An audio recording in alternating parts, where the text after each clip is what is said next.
Here we are again, and this, I have to say, this took quite a bit longer than I was anticipating, but it is a good test for us to have so we can figure out what we want to do next and why we're going to be doing it. I've also went ahead and create some flipbook sequences so we can have a look at the simulation we currently have from all three different cameras.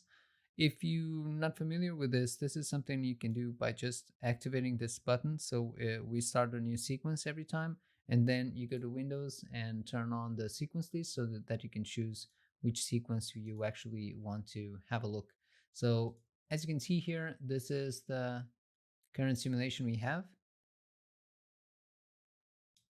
from this camera, then from the side,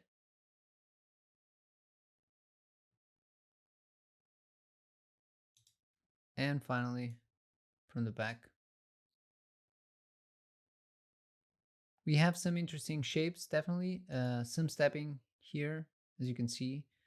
I'm hoping if we increase the variation of speed and maybe actually reduce the particle separation, that this may go away. If not, then we may need to apply some sub-steps to the simulation. But otherwise, I kind of grew fond of the variation of the bursts throughout the animation. You can see initially it goes that way, then goes this way, then goes this way again. And I think this ends up being very dynamic, and you can definitely feel the effect of the pop fluid because you do feel that the particles are being pushed by one another as they come. And yeah, I think this is a good starting point. It's no longer a starting point; it's more of a midpoint. Um, the main thing that I'm missing is that the shape of the particles around the character after they hit, and this is visible on all elements. So as you can see here, these shapes on this one as well. So a bit closer, but this is very uniform, just a scattered cloud of particles.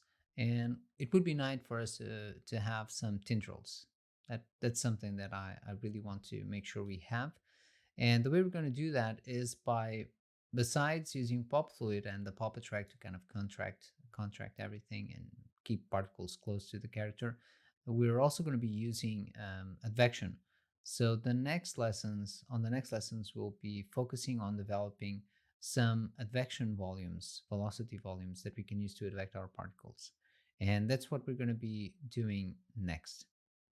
I'm going to close this.